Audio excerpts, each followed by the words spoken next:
एक गुरुजी ने एक चेला बनाया, चेले भी बड़े अद्भुत होते हैं। तो बड़ी नम्रता से गुरुदेव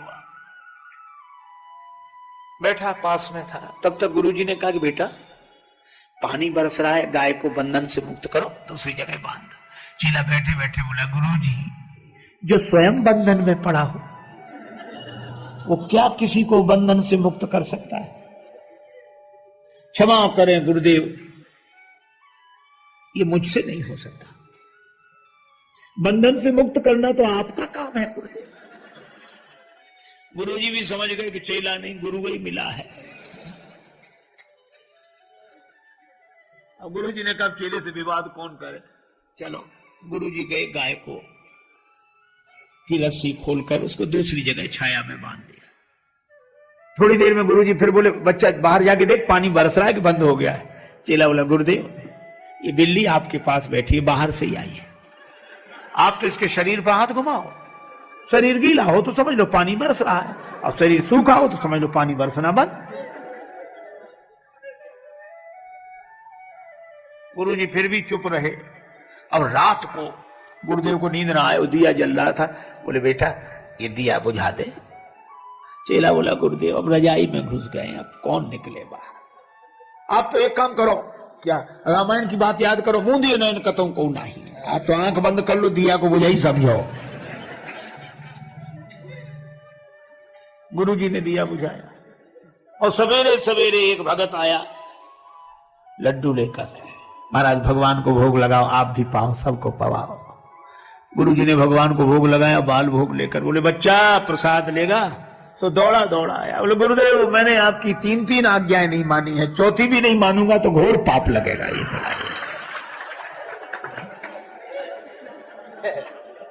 ये हाल।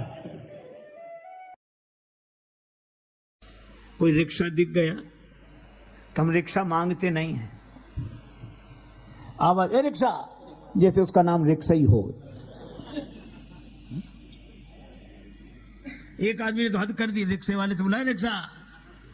हाँ साहब। रेल स्टेशन जाओगे? बोले हाँ जाएंगे। तो बोले जाओ।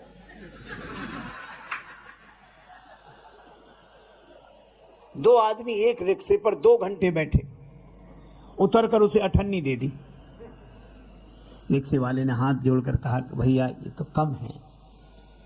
दूसरा क्या कहता, कम है, हैं? अपना मकान लिख दें तुम्हारे नाम, जमीन लिख दें, बड़े कम। दूसरा क्या कहता, इसके मुंह मत लगो, इन लोगों को मुंह मत लगा करो, ये छोटे लोग हैं, चलो। ये हमारा व्यवहार है और भगवान राम का व्यवहार। आज्ञा नहीं दी, नाव मांगी, मांगी नाव, हे केवट अपनी नाव ले आओ, हमें पार कर दो। और नाव जब मांगी तो केवट के आंखों में आंसू आ गए। केवट ने कहा कि श्रम का मूल्यांकन इतना जिसके मन में हो वो नर नहीं हो सकता, नर रूप में भगवान ही हो सकते हैं। कहा ही तुम्हारा मरम मैं जाना। भगवान नाव मांग रहे हैं, आंसू आ गए उसके। कहने लगा मैं आपका मर्म जान गया। भगवान ने नाव मांगी, केवट नहीं लाया, दूसरी तरफ ले गया। उधर नहीं, इधर ले आओ नाव। केवट बोला मैं आपके बारे में अच्छी तरह जानता हूं, नाव नहीं लाऊंगा।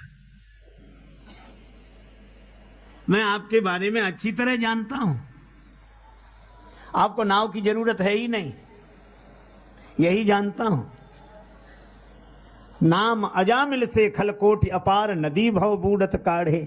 हे प्रभु आपका नाम तो भवसागर से पार कर देता है पापियों को। गंगा जी पार करने के लिए आपको नाव की कोई जरूरत नहीं है, मैं जानता हूं।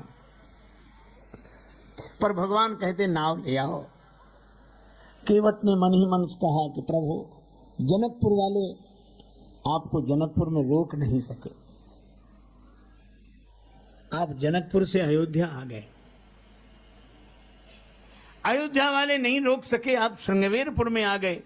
निखादराज रोक नहीं सके, आप गंगा जी किनारे आ गए। और मैं भी अगर आपको पार कर दूं तो फिर मेरी क्या हिम्मत जो आपको रोक लूं। बड़े बड़े राजा आपको नहीं रोक सके तो भला मैं क्या रोक पाऊंगा। इसलिए मैंने निश्चय किया, ना नाव लाऊंगा ना पार करूंगा, अपने आप रुके रहोगे। एक आदमी गया बाजार, पत्नी ने कहा कि बाजार जा रहे तो कोई चीज खरीद लाना। ठीक है, पर पत्नी बोली ठग मत जाना, बाजार में ठग बैठे रहते हैं। वह ये शिक्षा लेकर घर से गया दुकानदार के पास। बरसात के दिन छाता पसंद आया, दुकानदार से कहा ये छाता कितने का दिया? दुकानदार बोला 20 रुपए का। सस्ते का जमाना था। छाता कितने का दिया? बोला 20 रुपए का। तो वो तो घर से पढ़कर आया था, बोला हम तो 10 रुपए देंगे। दुकानदार समझ गया कि ग्राहक बड़ा चतुर है, तो बोला अब तुमसे क्या मुनाफा लें, दाम के दाम में ले जाओ, 16 रुपए निकालो और ले जाओ। 16 रुपए में दोगे? हाँ। तो खरीदने वाला बोला फिर तुम 8 रुपए देंगे। दुकानदार ने समझा मजाक कर रहा है, कहा 12 रुपए में लेना है कि नहीं? ग्राहक बोला 6 रुपए देंगे। अरे भाई चलो 10 रुपए में ही ले जाओ, तो बोला 5 रुपए दूंगा। अंत में दुकानदार बोला कि 8 रुपए में लेना है, तो बोला 4 रुपए ले लो। तो दुकानदार झल्ला कर बोला कि मुफ्त क्यों नहीं ले जाते? तो बोला मुफ्त दोगे तो 2 ले जाऊंगा।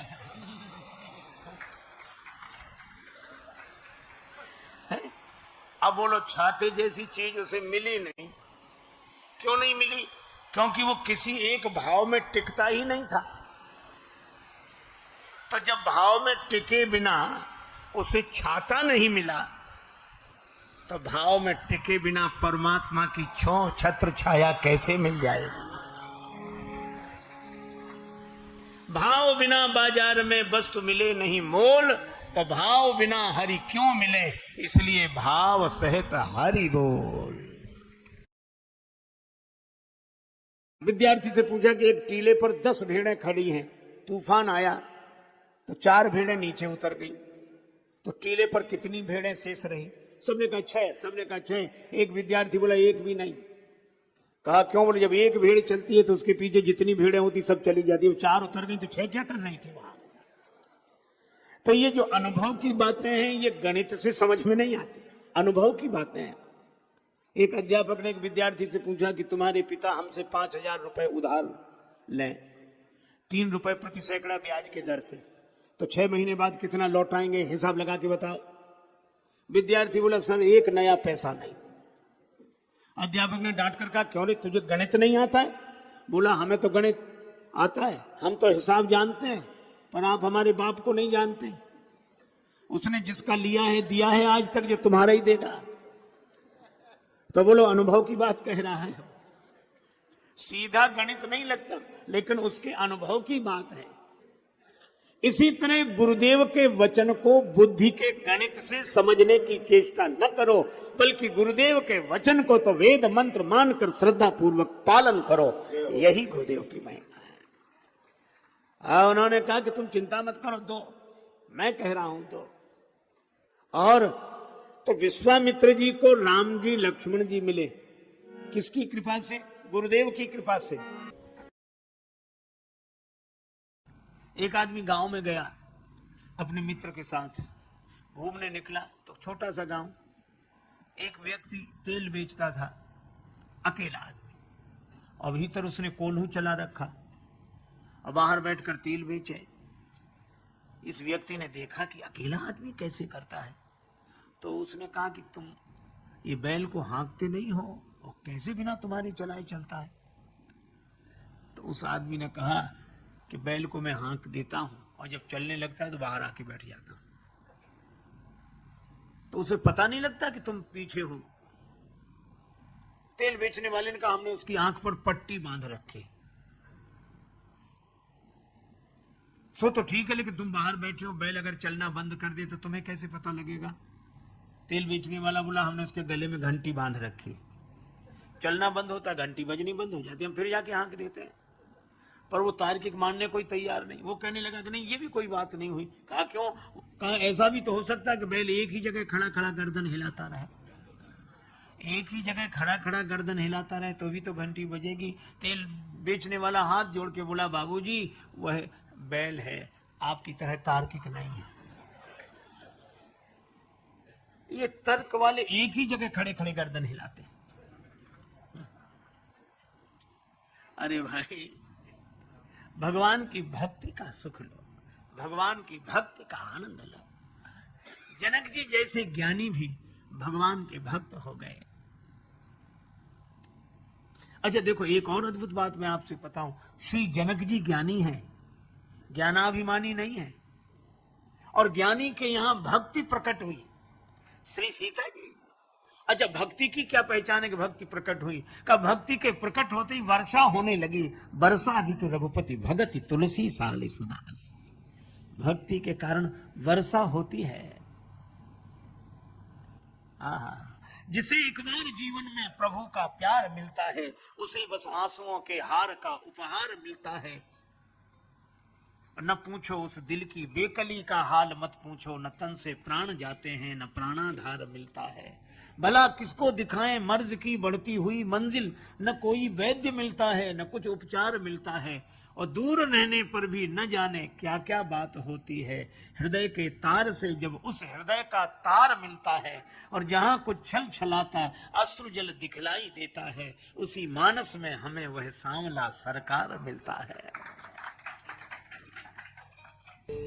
श्री सीताराम कथा रस रसिक श्रद्धालु श्रोता बंधुओं, श्रद्धा में माता, श्री हनुमान जी महाराज आधिराज की भावमयी उपस्थिति में, उन्हीं की मंगलमयी प्रेरणा से भगवान की मंगलमयी कथा का गायन श्रवण लाभ हम लोग प्राप्त करें, उसके पूर्व बड़े प्रेम से श्री भगवान नाम संकीर्तन मिलजुल कर मस्ती के साथ बोले। जय सिया राम, जय जय सिया राम, जय सिया राम,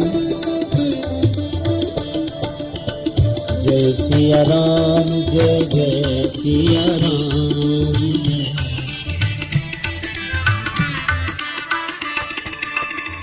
जय सिया राम, जय जय सिया राम,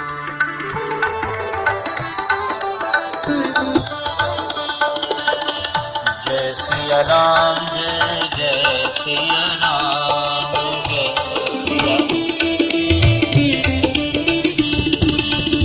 मंगल भवन अमंगल हारी, मंगल द्रवहु सुदशरथ अजिर बिहारी, द्रवहु सुदशरथ।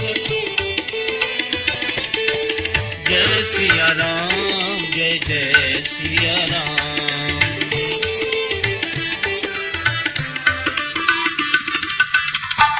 सिया राम, जय जय सिया राम, जय सिया,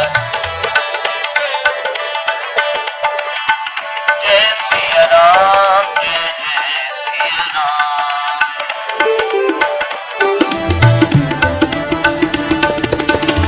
जय सिया राम, जय जय सिया राम, जय सिया राम, जय सिया राम, जय जय सिया राम,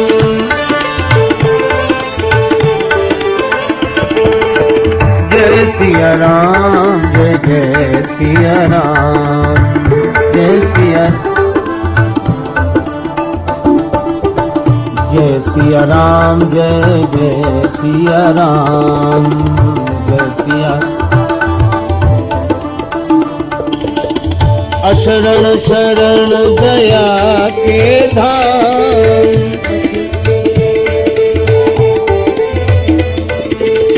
मुझे भरोसा तेरा नाम, मुझे भरोसा, करुणा कर अपना लो राम, करुणा अपना दास बना लो राम, अपना। जय सिया राम, जय जय सिया राम,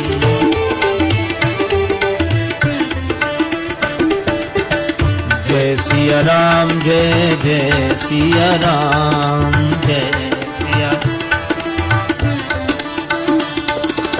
जय सिया राम, जय जय सिया राम, जय सिया राम, जय जय सिया राम, जय सिया राम, जय जय सिया राम, जय सिया राम, जय जय सिया राम, जय सिया राम, जय जय सिया राम, जय सिया राम, जय जय सिया राम, जय सिया राम, जय जय सिया राम, जय सिया राम, जय जय सिया राम,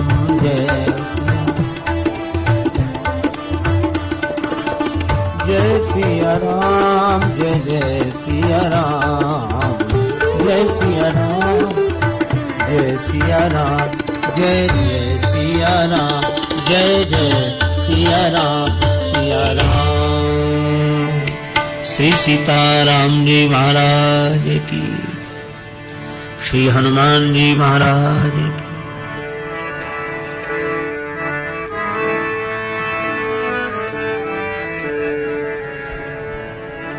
भगति करत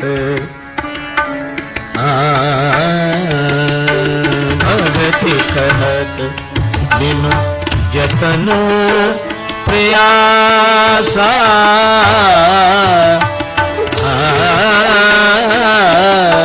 भगति करत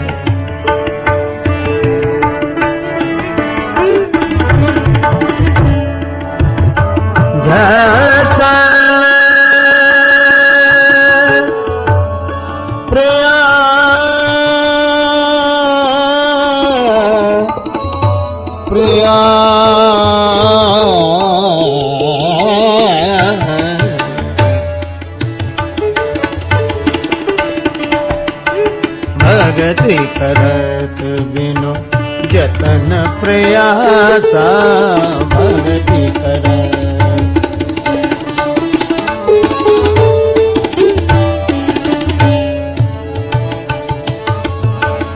संस्कृति मूल अविद्या नाश,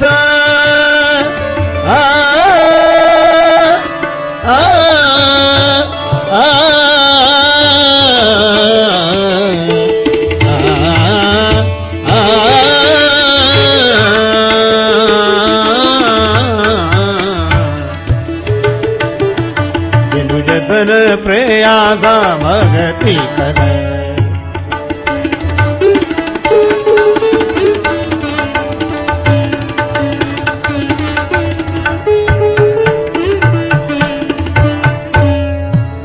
जतन प्रयासा भगति करत, भगति करत, भगति करत,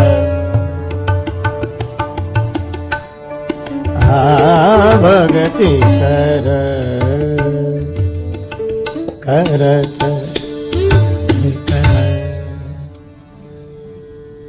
श्री तुलसीदास जी महाराज भगवत भक्ति की महिमा का वर्णन करते हुए यह पावन पंक्ति प्रस्तुत करते हैं।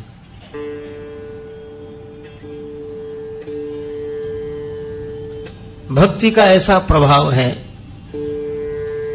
कि वह बिना किसी यत्न और प्रयास के आवागमन की जो मूल है उस अविद्या को नष्ट कर देती है। संस्कृति मूल अविद्या नाशा। इसलिए भगवान की भक्ति पर्याप्त है जीव के कल्याण के लिए, और उस भक्ति के रूप भगवान बता रहे हैं। संत का संग पहली भक्ति, भगवान की कथा में प्रेम होना दूसरी भक्ति, गुरुपद पंकज सेवा ये तीसरी भक्ति।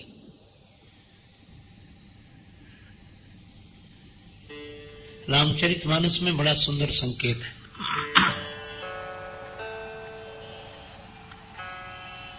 श्री लक्ष्मण जी मेघनाद को मारने के लिए गए। आयसु मांग राम पह अंगदादि कपि साथ, लक्ष्मण चले क्रुद्ध होए बाण सरासन हाथ। श्री लक्ष्मण जी क्रोध में भरकर जा रहे हैं मेघनाद का वध करने के लिए।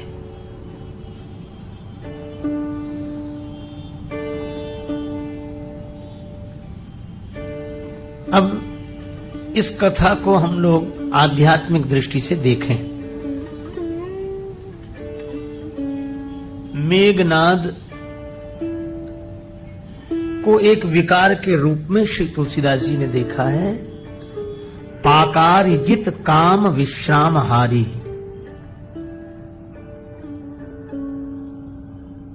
ये काम जो है यही मेघनाद है। यह जीव को विश्राम नहीं करने देता। कई बार लोग कहते हैं कि इतना काम है कि आराम ही नहीं मिलता। काम इतना है कि आराम नहीं मिलता। अच्छा बोलो, तन के स्तर पर अगर अधिक काम हो जाए तो तन को आराम नहीं मिलता। बस ठीक इसी तरह मन में अगर अनेक कामनाएं हो जाएं तो मन को आराम नहीं मिलता। तन का काम तो फिर भी पूरा हो जाए, मन की कामनाएं तो कभी पूरी नहीं होती। एक पूरी होती दूसरी शुरू हो जाती। इन कामनाओं का कभी अंत नहीं होता। इच्छाओं की पूर्ति में जीवन पूरा हो जाता है, इच्छा फिर भी अधूरी रहती है।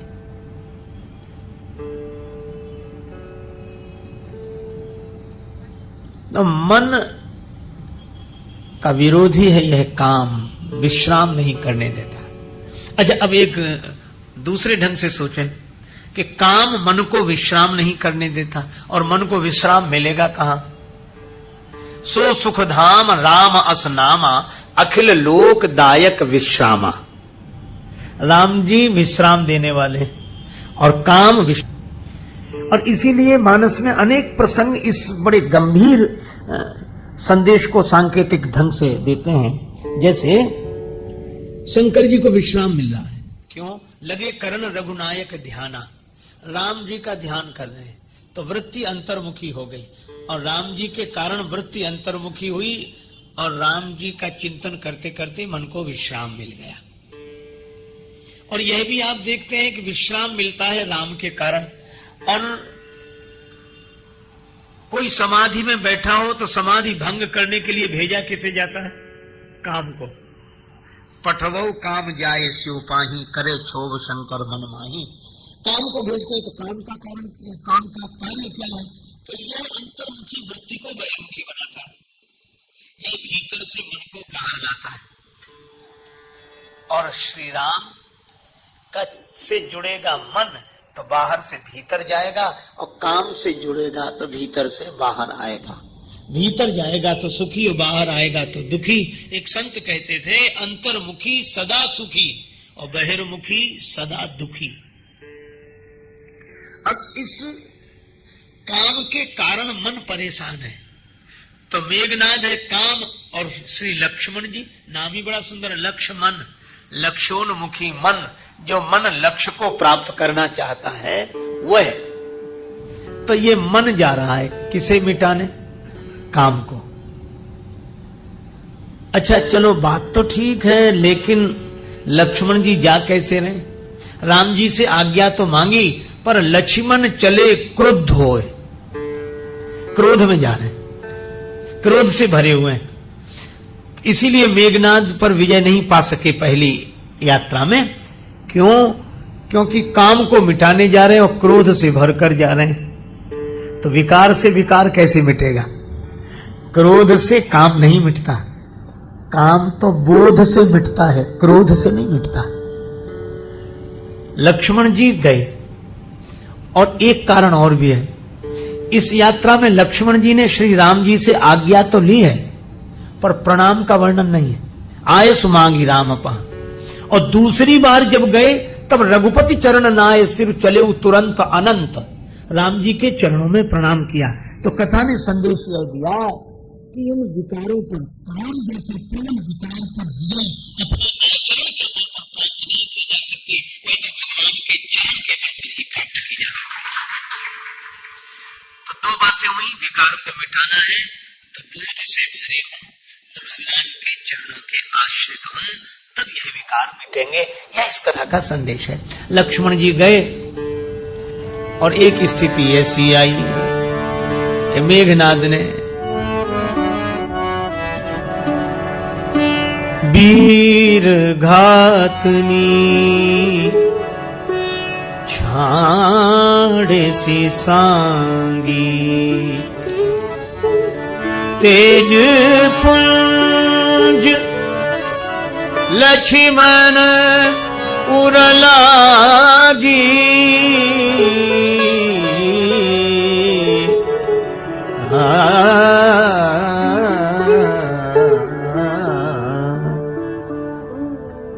लक्ष्मण जी के वक्ष को विदीर्ण कर दिया मेघनाद की शक्ति ने, शक्तिवाण ने। लक्ष्मण जी मूर्छित हो गए। और कितना बढ़िया संकेत है कि काम का बाण जिसे लगता है वह बेहोश हो जाता है। यही तो मूर्छा है।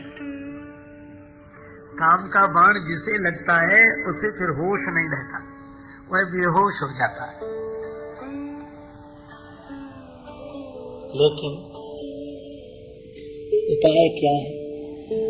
जो मन कामनाओं के वेग के कारण, प्रहार के कारण मूर्छित हो जाए, उसको फिर से होश में लाना हो तो उपाय क्या?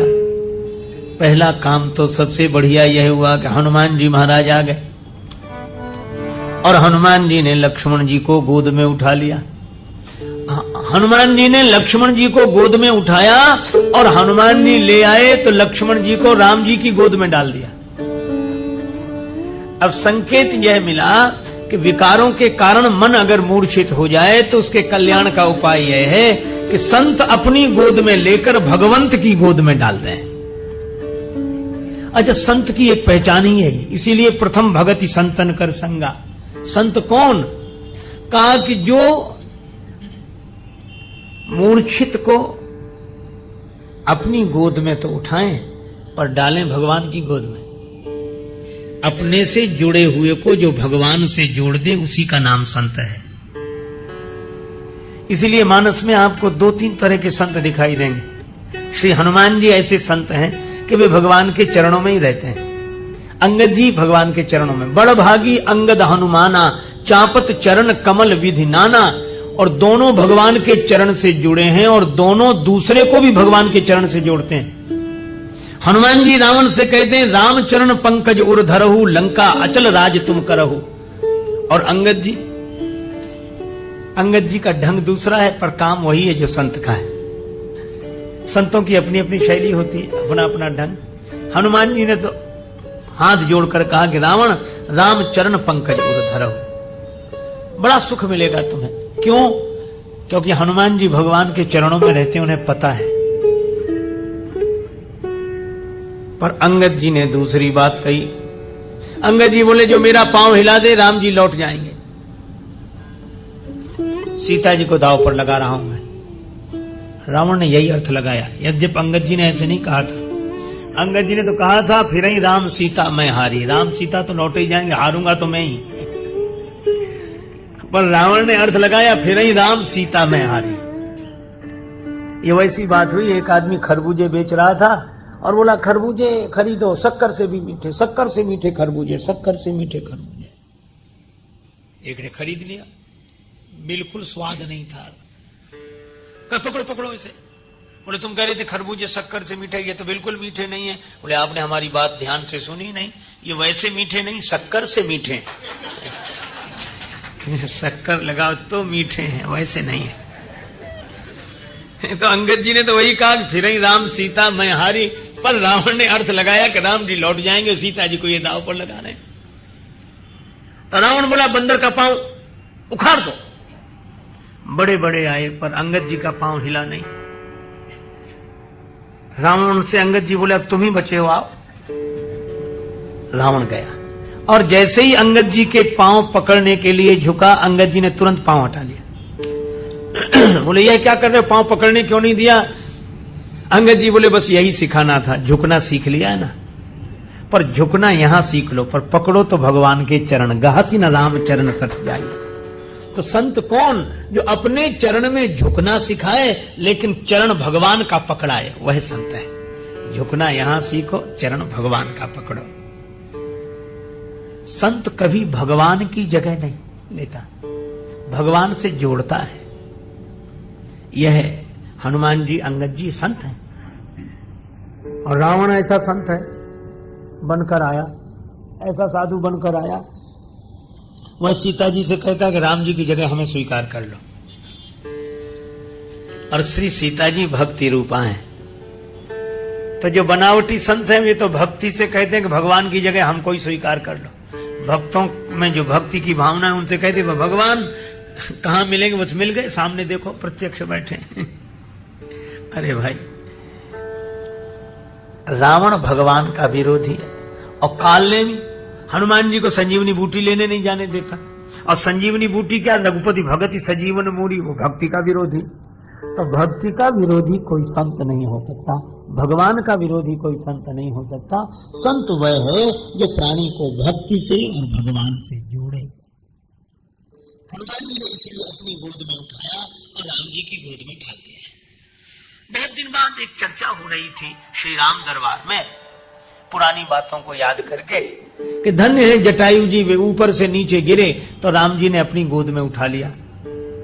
दूसरे बोले धन्य है संपाति, वे भी ऊपर से नीचे गिरे, पर संपाति को महात्मा चंद्रमा थे, उन्होंने गोद में उठा लिया। तो कहा कि धन्य कौन? एक को परमात्मा की गोद मिली, एक को महात्मा की। तो किसी ने कहा कि देखो, पहली बात तो यह कि गिरते हुए को दो ही अपनी गोद में उठाते हैं, या महात्मा या परमात्मा। तो फिर धन्य कौन है? कुछ लोग बोले धन्य है संपाति जिन्हें महात्मा की गोद मिली, दूसरे बोले धन्य है जटायु जिन्हें परमात्मा की गोद मिली। अब इस पर जब अपने अपने मत की स्थापना करने लगे लोग, तो श्री लक्ष्मण जी ने कहा मुझसे पूछो, आप बताओ। लक्ष्मण जी बोले न धन्य है जटायु न संपाति। बोले संपाति को महात्मा की गोद तो मिली पर परमात्मा की नहीं मिली, और जटायु जी को परमात्मा की गोद मिली पर महात्मा की नहीं मिली। फिर धन्य कौन है? लक्ष्मण जी बोले धन्य तो मैं हूं। किस दिन यह धन्यता मिली? बोले जिस दिन मैं मूर्छित हुआ, पहले हनुमान जी ने गोद में उठा लिया, फिर राम जी की गोद में डाल दिया, मुझे महात्मा की गोद भी मिली और परमात्मा की भी गोद मिली। मेरे जैसा धन्य कौन? राम जी की गोद में लक्ष्मण जी।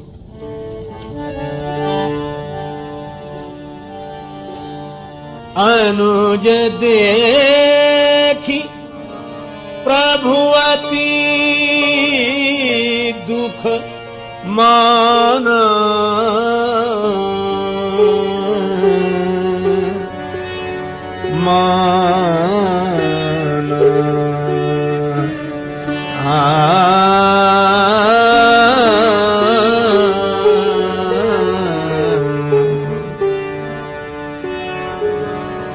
राम जी रोने लगे।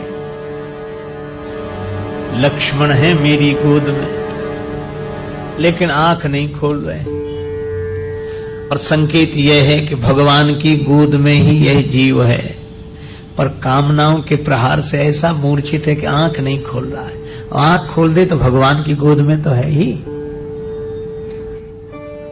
जामवंत जी ने उपाय बताया। जामवंत कहे वेद सुखे ना, जामवंत कहे वेद लंका रहाई,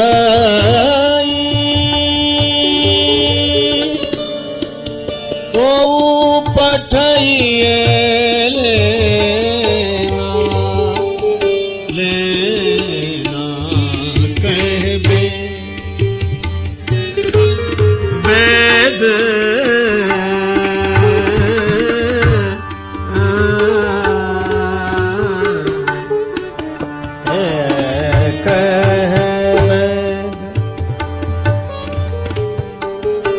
धरि लघु रूप गयऊ हनुमंता,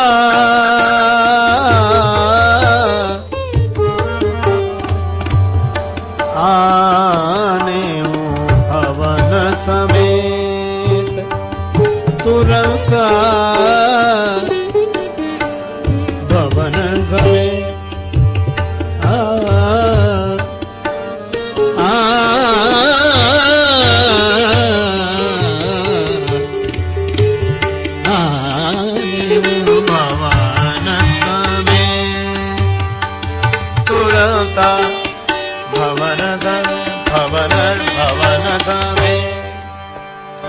आनेऊ भवन समेत तुरंता। श्री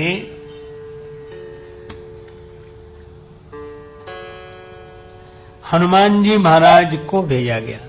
जामवंत जी ने कहा सुखैन वैद्य, सुखैन वैद्य। अच्छा वैद्य कौन? वही बात आ गई। सदगुरु वैद्य बचन विश्वास। सदगुरु ही वैद्य हैं, भव का रोग मिटाने के लिए वैद्य हैं सदगुरु।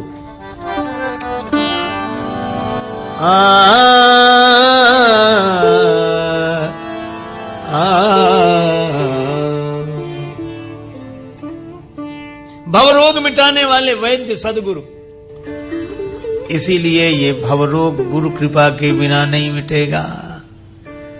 गुरुपद पंकज सेवा तीसरी भक्ति अमान। यह तीसरी भक्ति है। वैद्य जी को बुलाओ। अच्छा गए कौन? हनुमान जी।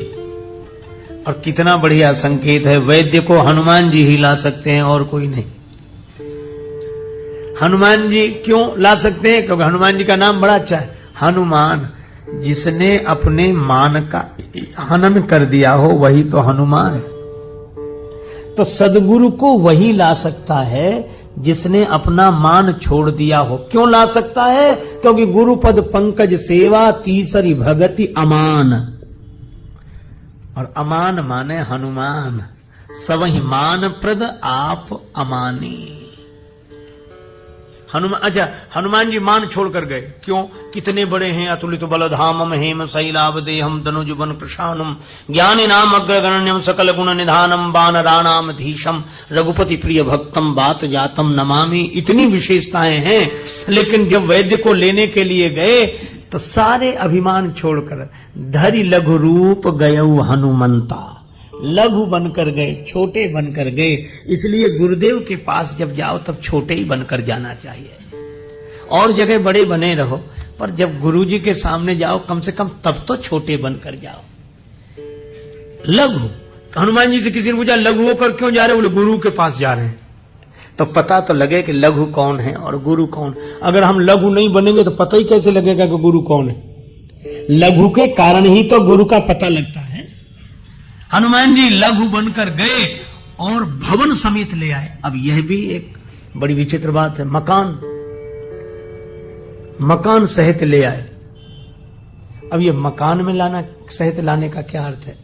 मकान सहित लाने का अर्थ है कि हम लोग भी मकान में रहते हैं और मकान से यहां आए, है ना? पर आपको अपने मकान का पता भी सही मालूम होगा, पर जो सही मालूम है वो सही मालूम नहीं है। वह हमारा या आपका मकान नहीं है जिसमें ठहर कर हम आते हैं। वह हमारा मकान नहीं है, वह तो हमारे मकान का मकान है ना? जैसे कार का गैरेज,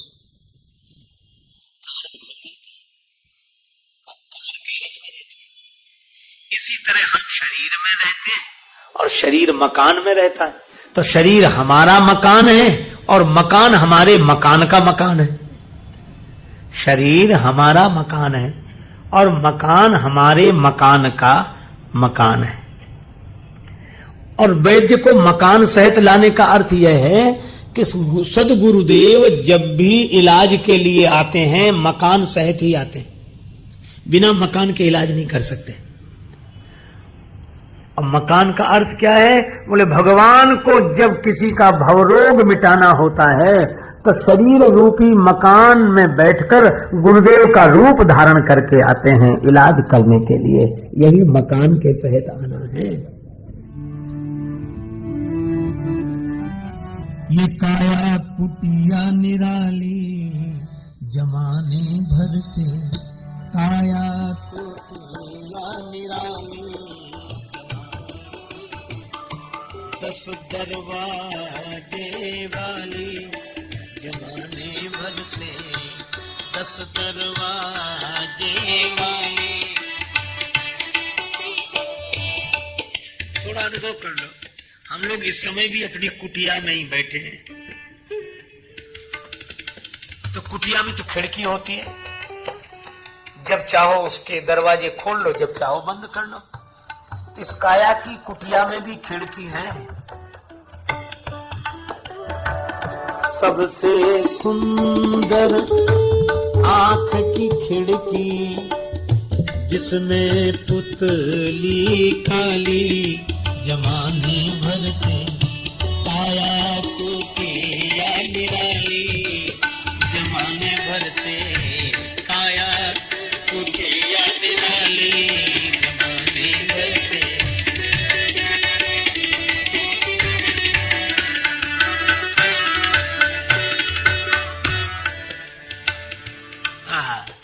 अच्छा, खिड़की में जो दरवाजे होते हैं, बढ़िया हवा लेनी होती तो खोल देते हैं, धूप लेनी होती तो खोल देते हैं, और नुकसान पहुंचाने वाली चीजें आने लगे, वर्षा का पानी आवे, धूल आवे तो बंद कर लेते। यही इन आंखों की खिड़की का काम है। जिससे स्वास्थ्य ठीक रहे तब तो इसके पलक रूपी किवाड़ खोल दो, और जब बाहरी चीज से नुकसान होने लगे तो किवाड़ बंद कर दो। ये खिड़की काया कुटिया की, ये खिड़की है। बहुत इंतजाम है, चलता फिरता मकान है ये। सुनते श्रवण नासिका सूंघे, वाणी करे बोला चाली, जमाने भर से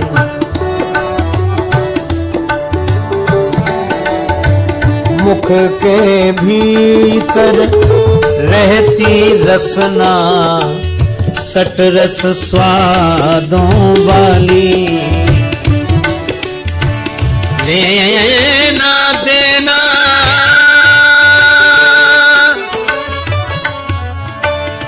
कर करते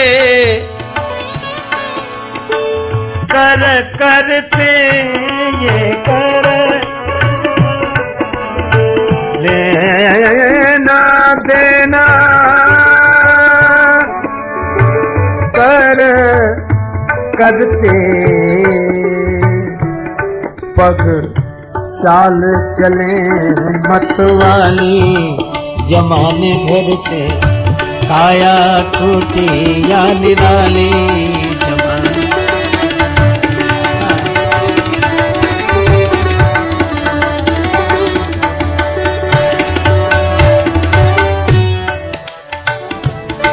सर्दी गर्मी कड़ा मुलायम, ये त्वचा जानने वाली, जमाने। कितना इंतजाम है इस छोटे से मकान में, सब कुछ।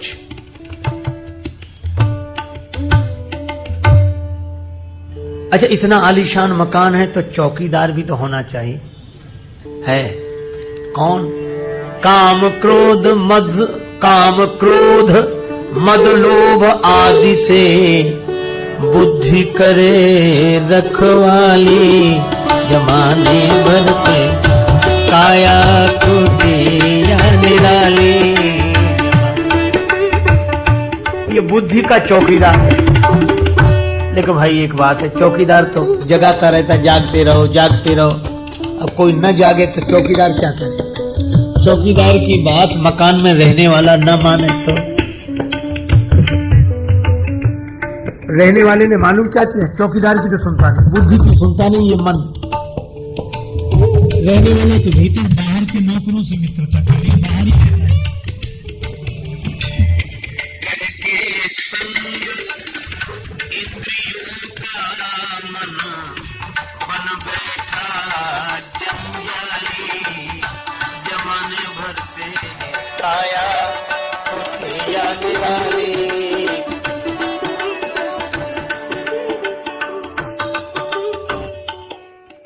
मन बन बैठा जंजाली, इंद्रियों का संग करके। पर एक बात है, ये मकान है तो बड़ा आलीशान, पर एक गड़बड़ी है इसमें। यह किराए का मकान है तो बहुत अच्छा, पर किराए का है। किराया हर महीने देना पड़ता है ऐसा नहीं, हर हफ्ते, हर दिन नहीं, हर क्षण। इस कुटिया का सहज किराया श्वास चुकाने वाली।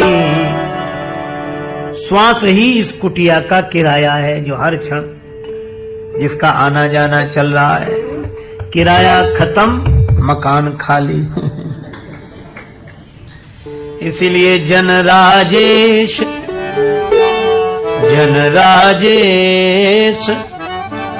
मोह मत करना, क्योंकि करना पड़ेगी ये खाली जमाने भर से। करना पड़ेगी ये खाली जमाने भर से। आया कुटिया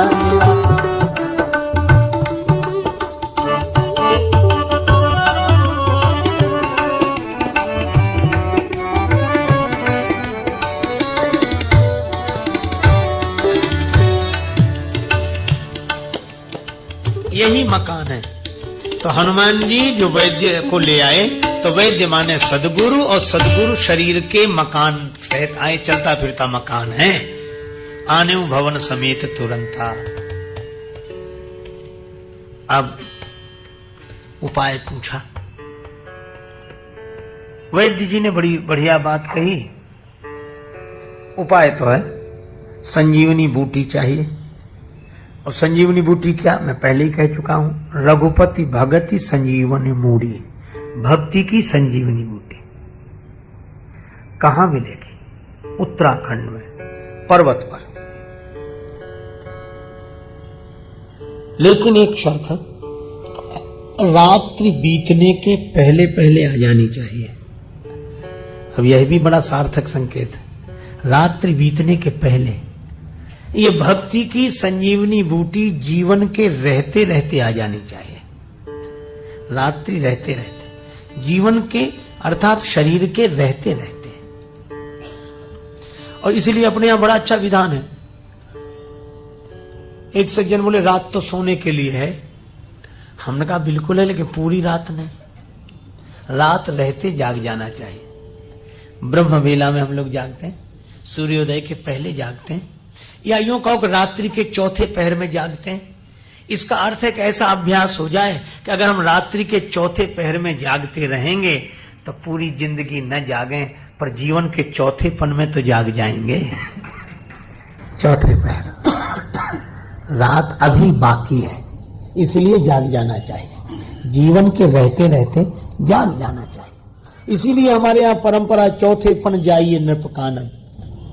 चौथापन संन्यास के लिए कहा गया था पहले, पुरातन शास्त्रों में ऐसा निर्णय है कि अंतिम समय में संन्यास का विधान, जागने का। तो रात्रि बीतने के पहले, और रात्रि बीतने के पहले जागने के लिए एक आदमी ने उर्दू में बड़ी अच्छी पंक्तियां कही, बहुत बढ़िया।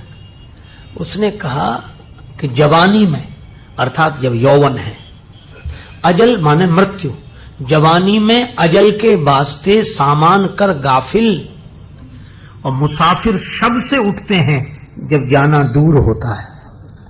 किसी राहगीर को दूर जाना होता है तो रात्रि रहते ही जाग जाता है, सब निकल, बहुत दूर की यात्रा है, रात भर सोते नहीं रहो। रात भर सोते रहे तो दूर तक कैसे पहुंचेंगे? इसी तरह उस दूर की मंजिल को पाने के लिए जीवन के रहते रहते जाग जाना, यही रात रहते रहते संजीवनी बूटी का आ जाना है। कौन जाए? हनुमान जी भेजे गए। हनुमान जी गए तो कालनेम को रावण ने भेज दिया। और कालनेमी माने, नेमी कहते हैं चक्र को, काल कहते हैं समय को, समय का चक्र। बड़ा विकट है। समय से कौन,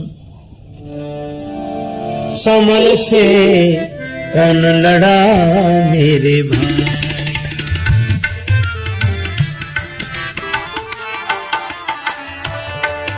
मेरे भाई, मेरे भाई, भाई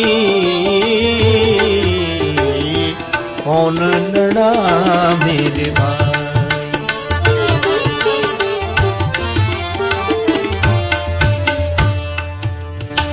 ये समय सबको प्रभावित करता है। लोग कहते हैं जमाना ही ऐसा है, समय ऐसा है, सही बात है। और ये समय ही ऐसे ऐसे रूप बदल कर आता है कि होता है कुछ, दिखता है कुछ, रहता है कुछ, समझ में आता है कुछ। कालने में ऐसे ही रूप बदल कर गया। और थोड़ी देर के लिए तो हनुमान जी धोखे में पड़ गए कि ये।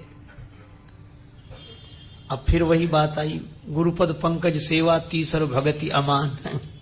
और हनुमान जी तो गुरुदेव के स्वरूप ही हैं। पर काल ने बोला कि कहो। हनुमान जी बोले प्यास लगी है। बोले पहले सरोवर में स्नान करके लौट आओ, फिर हम तुम्हें दीक्षा देंगे। हनुमान जी बोले ठीक है, जाते हैं। क्यों भेजा सरोवर में? क्योंकि उस सरोवर में जाकर निकलना आसान नहीं है। मोह पयोनिधि में धसिकें, मोह पयोनिधि में धसिकें, हंसिकें कढ़िवो हंसी खेल नहीं फिर। यह विषय रस का ऐसा सरोवर है कि उससे फिर बाहर निकलना मुश्किल है। क्यों? उसमें एक मकरी रहती है, पांव पकड़ लेती है। अच्छा, आप विचार करना, जब हम विषयों के सरोवर में जाते हैं, ये संसार विषयों का सरोवर है, तो इससे बाहर क्यों नहीं निकल सकते? जो तालाब में गया वो बाहर निकल भी सकता नहीं। नहीं, एक मकरी रहती है, वो पांव पकड़ लेती है। और मकरी कौन सी? पानी बाधक नहीं है, विषय आपके लिए बाधा नहीं है। गए विषयों के क्षेत्र में, लौटकर आ गए, लेकिन लौटकर आने कौन नहीं देता? मकरी। मकरी कौन है? वासना। ये वासना बाहर नहीं निकलने देती, पांव पकड़ लेती। अच्छा, पांव जो पकड़ ले तो आदमी चलेगा तो पांव से ही, और पांव पकड़ लिया तो रुक गया। अच्छा, इसीलिए आपने देखा हो। अच्छा, सरोवर तो दिखाई दे रहा है, मकरी तो नहीं दिखाई दे रही है ना, वो तो पानी के भीतर ही है। इसी तरह विषय दिखाई देते हैं, वासना नहीं दिखाई देती। और पांव कब पकड़ लेते? अच्छा, आप कल्पना करो, आप कहीं घूमने गए और आपके मनोनुकूल दृश्य हुआ और मन लगा, तो कहते हैं थोड़ा रुक ले, आप चलो फिर हम आ रहे हैं, थोड़ा रुक जाएं। ये कौन रोक रहा है? ये पांव पकड़ लिया, दिखाई नहीं पड़ा। किसने पकड़ लिया? वासना ने। वो वासना की मकरी पांव पकड़े हुए है। इसलिए कोई कहीं अटके हैं, कोई कहीं अटके हैं। लगता है विषय के कारण अटके हैं, नहीं नहीं, जो नहीं दिखाई दे रही उस वासना की मकरी ने पांव पकड़ रखा है। इसीलिए विषय रस के सरोवर से बाहर निकलना अत्यंत कठिन। पर वाह रे बजरंगबली श्री हनुमान जी, जैसे ही मकरी ने पांव पकड़ा, हनुमान जी ने मारी। सोधरी दिव्य तनु चली गगन चढ़ी जान। हनुमान जी ने लात का प्रहार किया। मकरी बोली धन्य हो, हम पांव पकड़े और तुम हमें मार ही डालो। पांव पकड़ने वाले के साथ यह व्यवहार। जो पांव पकड़े उसे तो तारना चाहिए कि मारना चाहिए? हनुमान जी बोले पांव पकड़ने वाले भी तो अलग अलग ढंग के होते हैं। जो पांव पकड़ के डुबा ही देना चाहे, पांव पकड़ के ही डुबा देते हैं कई लोग। हनुमान जी ने कहा कि ऐसे पांव पकड़ने वाले के साथ तो यही व्यवहार करना चाहिए। अच्छा, एक अनोखा संकेत है, हनुमान जी ने जो उस पर प्रहार किया तो मकरी मरी नहीं, उसका रूप बदल गया। मर जाती तो विमान में चढ़कर जाता कौन? मारी सो धरी दिव्य तनु। और कितना बढ़िया संकेत है कि वासना मरती नहीं है, उसका रूप बदल जाता है, दिव्य हो जाती है। का दिव्य कैसे होती है? का वासना पर जब संत पादप प्रहार करते हैं तो वह वासना ही उपासना बन जाती है। जगत से जुड़ी हुई वृत्ति वासना ही अब उपासना बन गई।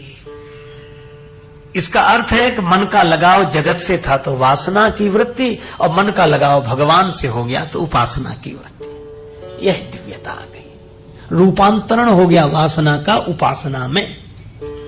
श्री हनुमान जी महाराज से इसने कहा कि यह मुनि नहीं है, मुनि का वेश है। हनुमान जी बोले तो अभी जाता हूं। काल ने बोला आओ आओ वत्स, दीक्षा ले लो, दीक्षा। हनुमान जी बोले गुरु जी पहले दक्षिणा ले लो, और दक्षिणा लेकर बचे रहो तो दीक्षा दे देना। और हनुमान जी ने सिर लंगोर लपेटी पछाड़ा, और काल ने मरते मरते बोला राम राम। हनुमान जी बोले अब सही दीक्षा हो गई। अच्छा, एक बात है, काल नेमी पर हनुमान जी ने विजय पाई। इसका अर्थ है कि काल माने समय, नेमी माने चक्र। समय का चक्र सबको अपने बंधन में बांध लेता है, काल सबको प्रभावित करता है, पर हनुमान जी वे हैं जो काल को भी प्रभावित करते हैं। वे काल के भी काल हैं, क्योंकि महान काल के अवतार हैं। कालम महाकाल कालम कृपालम। तो वही साधक भक्ति की संजीवनी बूटी तक पहुंचता है जिसे समय प्रभावित न करे, जो समय को प्रभावित करे वह है। अब हनुमान जी पहुंचे तो औषधि पहचान नहीं सके।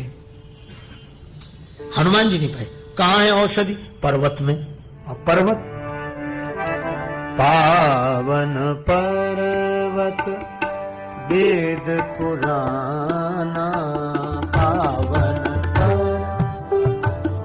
पर्वत पावन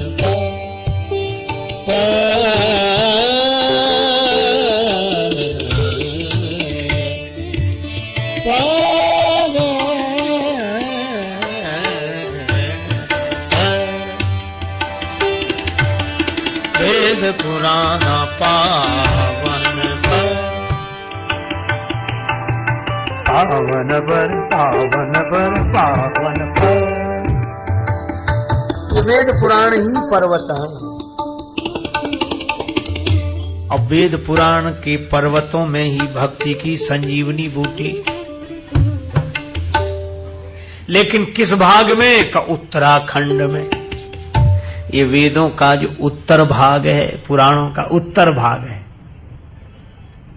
और वही इसीलिए पूर्व भाग जो वेदों का है वह कर्म प्रधान है, मध्य भाग वह उपासना प्रधान है, और जो उत्तर भाग है वह ज्ञान प्रधान है। वो वेदों का अंतिम भाग, इसीलिए उसे वेदांत बोलते हैं। तो वेदों में जहां तत्व परक बात कही गई वहीं भक्ति की संजीवनी बूटी। अच्छा, भक्ति का स्वरूप भगवान शंकराचार्य क्या बताते हैं मालूम? वे कहते हैं स्वस्वरूपानुसंधान भक्ति रीत्यते। अपने स्वरूप का अनुसंधान जिस विधि के द्वारा हो उसी का नाम भक्ति है। और इसीलिए शांति सीता समानीता आत्मा रामो विराजते। श्री सीता जी शांति स्वरूपा हैं और श्री राम आत्मा राम है। तो भक्ति स्वरूपानुसंधान है, वह वेदों के अंतिम उत्तर भाग में मिलेगी। लेकिन हनुमान जी ने देखा पर औषधि नहीं पहचान सके। सारी जड़ी बूटियां वैसी ही चमक रही थी, सबकी अपनी अपनी चमक है। अब भक्ति की बूटी कौन है कैसे पता लगे? संजीवनी बूटी कौन है कैसे पता लगे? अब जब हनुमान जी नहीं खोज पा रहे हैं तो हम लोग कैसे खोजेंगे? तो हनुमान जी ने जो उपाय किया वह बहुत अद्भुत है। हनुमान जी ने क्या किया? पहाड़ ही उखाड़ लिया। वेद पुराण शास्त्र में वह बात न मिले जो गुरुदेव ने कही है, तो यह मत सोचो कि गुरु जी ने तो ऐसे ही कह दिया, उसमें तो हमें नहीं मिला, हम तो खुद देख कर आए। अपनी बुद्धि को परम प्रमाण न मानिए, वह ग्रंथ ही लेकर गुरुदेव के पास चले जाइए कि हमें तो नहीं मिला, आप खोज कर बता दो कहां है। यही हनुमान जी का पहाड़ उखाड़ कर लाना है।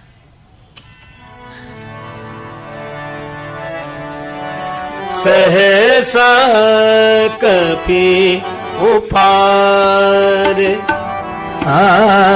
गिरलीना कपि कपि उपार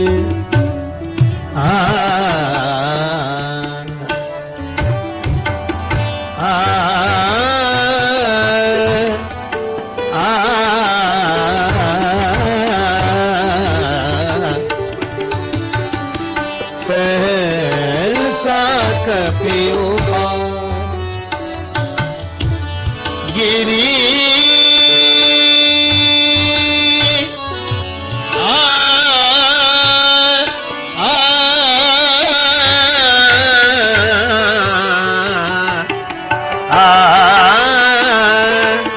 कपि ऊपर गिरिलीना।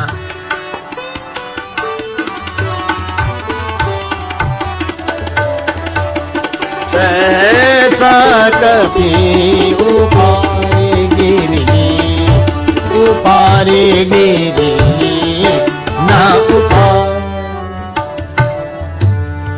गह गिरि निशिरव नव धावत, धावत भयउ भयउ अवधपुरी ऊपर कपि गयउ अवधपुरी ऊपर ऊपर ऊपर ऊपर। श्री हनुमान जी पहाड़ लेकर चढ़े, जाना था लंका, पहुंच गए अयोध्या। भरत जी ने बाण चला दिया, बिना फल का बाण। बाण में फल नहीं लगा था, आगे तिकोना फल नहीं था। भरत जी से कहा कि बिना फल का बाण क्यों चला रहे हो? भरत जी बोले इसलिए ताकि लोग देख लें कि बाण मेरे हाथ में है और फल भगवान के हाथ में। चलाया बाण, श्री हनुमान जी मूर्छित हो गए। मूर्छा दूर करने की दवा ले जा रहे थे और मूर्छित हो गए। कई बार लोग ऐसे समझते कि ये तो खुद ही मूर्छित है, तो उनकी मूर्छा क्या दूर करेंगे? अरे भैया, अलग अलग बाण से मूर्छा हुई है। श्री लक्ष्मण जी को मेघनाद का बाण लगा है और श्री हनुमान जी को श्री भरत जी का। और मेघनाद काम का रूप है, पाकार जित काम विश्राम हारी, लेकिन भरत जी प्रेम के रूप है। राम प्रेम मूर्ति तनु आही। अरे काम का बाण जिसे लगता है वह भी मूर्छित होता है, और प्रभु के प्रेम का बाण जिसे लगता है वह भी मूर्छित होता है, उसको भी बेहोशी आती है। लेकिन एक अंतर है, क्या? काम का बाण जिसे लगता है वह लंका में गिरता है, और प्रेम का बाण जिसे लगता है वह अयोध्या में गिरता है। लंका वासना की भूमि, अयोध्या उपासना की भूमि। अच्छा, एक अद्भुत बात है, लंका समुद्र में और अयोध्या सरयू जी किनारे। सरयू जी का जल जैसा दिखाई देता वैसे ही स्वाद में भी है, और समुद्र का जल जैसा दिखता है स्वाद में वैसा नहीं है। काम का जगत ऐसा ही है, वहां जैसा दिखाई देता है स्वाद वैसा नहीं है, पर राम का जगत ऐसा है कि यहां जैसा दिखाई देता है वैसा ही स्वाद है। राम प्रेम के कारण श्री हनुमान जी मूर्छित हुए, गिरो कभी राम कही। और एक अद्भुत बात है, पहाड़ कहां गया? का पवन ने संभाल लिया। और इसका अर्थ यह है कि जो भगवान के प्रेम में बेहोश होता है, जो भगवान के प्रेम के बाण के कारण बेहोश होता है, उसके सिर का भार कोई ना कोई संभाल लेता है। भगवान ऐसी व्यवस्था कर देते हैं कि संभल जाता है। भरत जी ने प्रार्थना की, हनुमान जी की मूर्छा दूर हुई। श्री हनुमान जी ने सारा समाचार सुना। भरत जी बोले मेरे बाण पर बैठ जाओ करना, बस आपका चिंतन करते हुए जाऊंगा। और हनुमान जी आए। तुलसीदास जी कहते हैं कवितावली वर्णने, मारुत नंदन मारुत को मन को खगराज को बेग लजायो। और श्री हनुमान जी पहुंच गए कहां? जहां प्रभु प्रलाप सुनि कान, विकल भये बानर निकर नाम। सभी राम जी का विलाप प्रलाप सुनकर दुखी थे। उसी समय आए गए हनुमान, हनुमान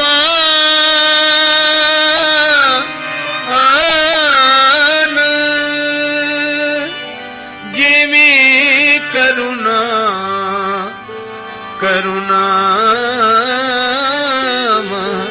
वीर रस आई गए हनुमान,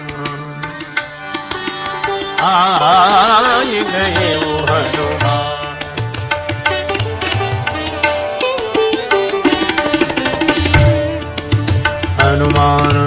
हनुमान हनुमान, जिम करुणा महावीर रस हनुमान।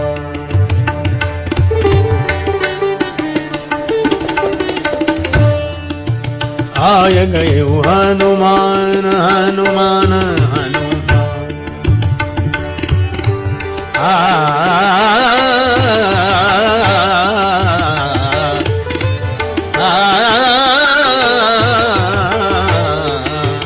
आय गए हनुमान हनुमान हनुमान। हनुमान जी आ गए। जिम करुणा महावीर रस, पहाड़ रख दिया। अद्भुत बात है, हनुमान जी जो भी करते हैं वो थोक में ही करते हैं। वैद्य को बुलाओ तो मकान ले आवे, और दवाई मंगाओ तो दवा खाना उठा ला। हनुमान जी बोले वैद्य जी इसमें कुछ समझ में नहीं आता कि वो बूटी कौन सी है। बस जो बुद्धिमताम वरिष्ठम बजरंग बली को समझ में नहीं आई कि बूटी कौन सी है, उसको ढूंढने में सुखैन वैद्य को कितनी देर लगी। तुलसीदास जी एक शब्द लिखते हैं, तुरत वेद तब कीन उपाय, वेद तब कीन उपाय,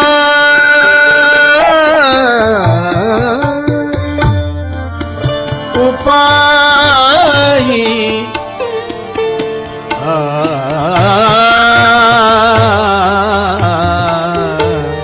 तुरत वैद तब कीन उपाय, वैद तब कीन उपाय, कीन उपाय। तुरत शब्द तुरत, वैद्य को देर ही नहीं लगी और उपाय किया वैद्य ने तो उठी बैठे लक्ष्मण हरसाई। लक्ष्मण जी की मूर्छा दूर हो गई, राम जी ने हृदय से लगा लिया। भगवान ने कहा लक्ष्मण स्वस्थ हो गए, प्रभु आपकी कृपा। भगवान बोले मेरी कृपा नहीं, वैद्य की कृपा।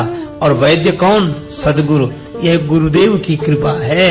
भगवान की गोद में रहने वाला यह मन अगर वासनाओं के वेग से मूर्छित हो जाए तो इस मूर्छित मन का रोग गुरुदेव ही दूर कर सकते हैं। यह इस कथा का संदेश है। इसीलिए कहा गया श्री गुरु चरण सरोज रज निज मन मुकुर सुधारे। मन सुधरेगा ही, मन स्वस्थ ही इसी से होगा। इसीलिए भगवान कहते हैं गुरु पद पंकज सेवा तीसर भगति अमान। अच्छा, गुरुदेव के पद पंकज क्यों? वैसे तो भक्ति की भाषा है, चरण कमल कहे जाते हैं, पर गुरुदेव के चरणों को कमल कहने में एक विशेषता है। क्या? पांव तो हम लोगों के भी है, पर गुरुदेव के चरण कमल है। कमल क्यों? क्योंकि कमल जल में रहकर भी जल में नहीं रहता, जल में रहकर भी जल में लिप्त नहीं होता। जल का स्तर बढ़ जाए तो कमल बढ़ जाता है, पर डूबता कभी नहीं।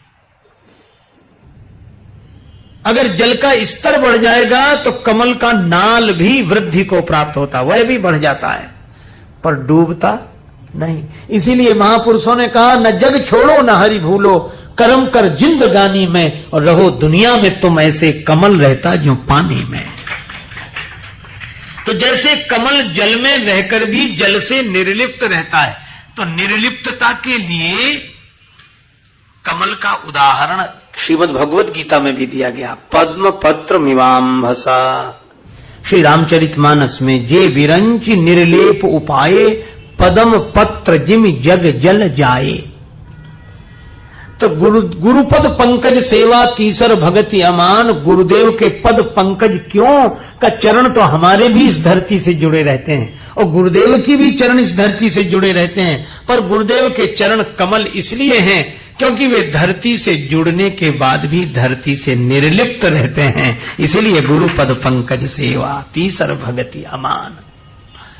इसलिए अभिमान छोड़कर गुरुदेव के श्री चरणों की सेवा।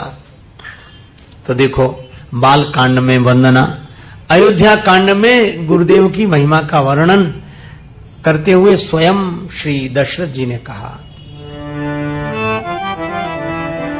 जे गुरु चरण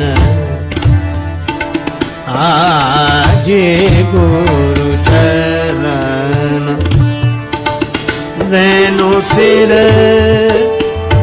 धरही जे गुरु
जन सकल विभव बस करही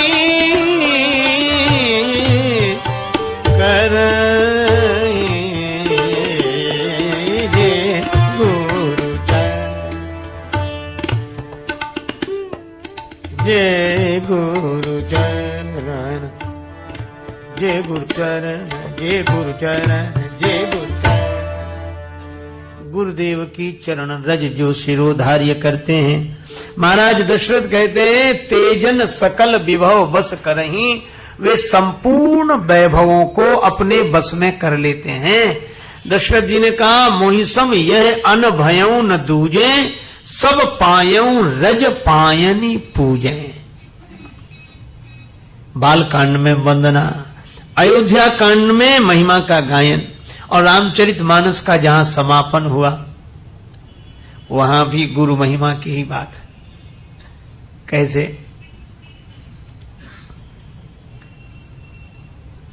भगवान श्री राम और श्री लक्ष्मण जी रणलीला में नागपाश के बस में हो गए, नागपाश में बंध गए।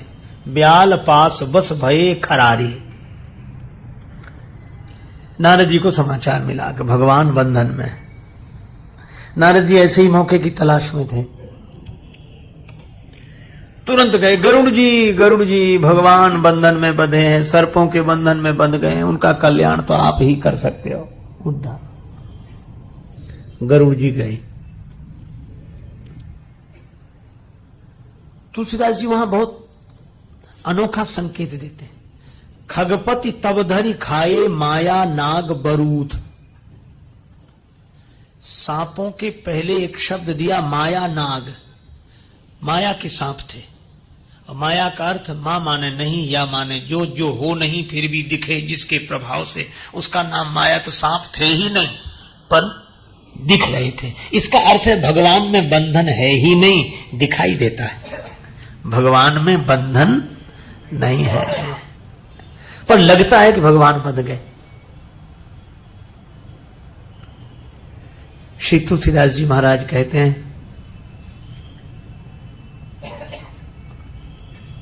यही बांधे सुर असुर चराचर प्रबल कर्म की डोरी।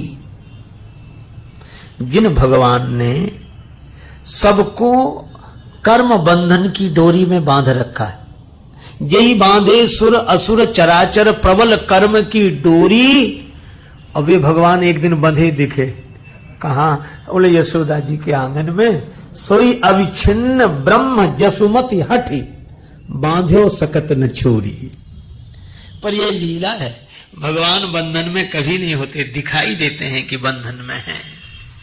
इसलिए भगवान का बंधन नहीं देखना चाहिए, भगवान का तो वंदन करना चाहिए। पर गरुड़ जी गए तो जो नाग नहीं थे फिर भी दिखाई दे रहे थे, उनको खा गए। खगपति तब धरी खाए, माया नाग बरूथ। लौट कर आए।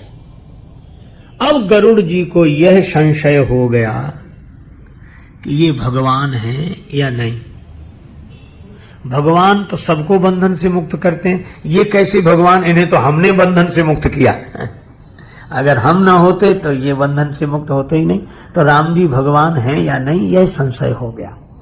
और सीधे नारद जी के पास आए गरुड़ जी, और देवर्षि मुझे संशय हो गया। क्या? बोले राम जी भगवान हैं या नहीं? श्री राम भगवान है या नहीं, यह संशय हो गया। नारद जी मनी मन हंसे, बोले जय हो भगवान की माया को प्रणाम है। नारद जी ने मन में सोचा कि अनेक बार मुझे भी यही बीमारी हो चुकी है, गरुड़ जी को भी हो गई। गए थे सांपों को काटने के लिए, पर सांप ने ही इन्हें काट लिया। कौन से सांप ने काट लिया? का संशय सर्प ग्रसेव मोहिताता, संशय के सांप ने काट लिया। और संशयात्मा विनश्यति, तो संशय की निवृत्ति कहां होगी? का सद्गुरु मिले जाहि जिम संशय भ्रम समुदाय। सद्गुरु के मिलने से संशय की निवृत्ति होती है। अब नारद जी से कहा कि आप हमारे संशय को दूर करो। तो नारद जी बोले कि भैया मेरे पास तो एक ही मुख है जो भगवान के गुण गायन में लगा है। मेरा मन, मेरी मति सब भगवान में ही लगी है। अब एक मुख वाले से क्या समझोगे? आप ऐसा करो, हमारे पिताजी के पास, ब्रह्मा जी के पास जाओ। गरुड़ जी बड़े खुश हुए। कई बार आपने देखा होगा रोगियों को भी अभिमान होता है। हमने एक रोगी से बात सुनी, वो ऐसे सुना रहा था, कह रहा था मुझे ऐसा वैसा रोग थोड़ी, यहां के डॉक्टर तो समझ ही नहीं सके। और उन्होंने कहा कि तुम वहां जाओ। जब वहां गए, नहीं उन्होंने भी कह दिया कि हमारे बस का कुछ नहीं, हम समझ में। फिर उन्होंने वहां भेजा, फिर वहां से वहां, फिर बड़ी मुश्किल से वो समझ पाए। फिर मुख मुद्रा देखो जैसे यह भी कोई विशेषता हो। इसी तरह कई लोग जो प्रश्नकर्ता होते हैं, वो अपने प्रश्न को ऐसा शस्त्र की तरह रखते हैं। ऐसा सवाल किया, उनकी तो समझ में ही नहीं आया। उन्होंने कहा उनसे पूछो, उन्होंने कहा उनसे पूछो। और सचमुच ऐसे लोगों को जब बड़े से बड़ा कोई समझाता है ना, तो उनका समाधान भले ही हो जाए, पर अभिमान बढ़ता भी, छोटे मोटे तो समझा ही नहीं सके हमें। अब गरुड़ जी का और अभिमान बढ़ा कि हमने ऐसा सवाल किया कि नारद जी नहीं समझा सके। कहते मेरे बस का नहीं, मेरे बाप के पास जाओ। ब्रह्मा जी के पास भेजा। अब ब्रह्मा जी के पास गए गरुड़ जी कि मुझे संशय हुआ है कि राम जी भगवान हैं या मनुष्य। ब्रह्मा जी मन ही मन समझ गए। बोले पहले ये बताओ तुमको भेजा किसने है यहां? नारद जी तो नहीं मिले? तो बोला हाँ उन्होंने तो भेजा है। ब्रह्मा जी उलम समझ गए कि ऐसा काम वही कर सकते हैं। लेकिन ऐसा है, मैं तुम्हें नहीं समझा सकता। क्यों? 4 मुख है मेरे और 4 वेद हैं। ये वेदों का वाचन करने में ही लगे रहते हैं, समझाने का समय नहीं। तुम ऐसा करो, शंकर जी के पास जाओ। अब गरुड़ के मन में और अभिमान हुआ कि ब्रह्मा जी भी नहीं समझा सके, एक मुख वाले ने 4 मुख वाले के पास भेजा, और 4 मुख वाले ने कहा कि 5 मुख वाले के पास जाओ।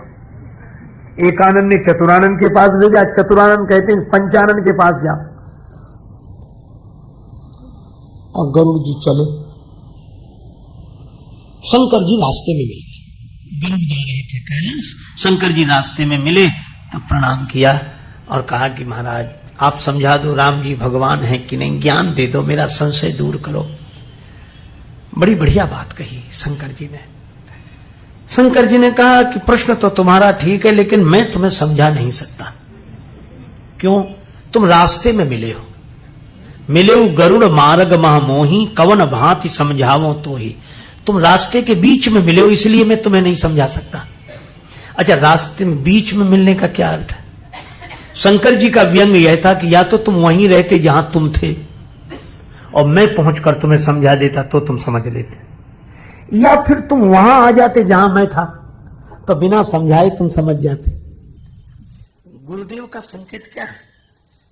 उनका संकेत है कि या तो तुम अपने अज्ञान को अज्ञान के रूप में स्वीकार करके नम्रता पूर्वक श्रद्धा सहित वहीं रहो जहां तुम्हारी स्थिति है, और या फिर हमारी स्थिति तक पहुंच जाओ।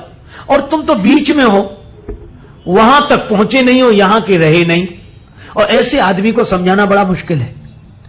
कैसे? बोले कोई अज्ञानी हो तो समझाया जा सकता है, और ज्ञानी हो जाए तो समझाने की जरूरत नहीं। लेकिन जो ना ज्ञानी है ना अज्ञानी हो, बीच में, उसको समझाना बहुत मुश्किल। ज्ञानी है नहीं और अपने को ज्ञानी मानता है तो उसको तो समझाया ही नहीं जा सकता।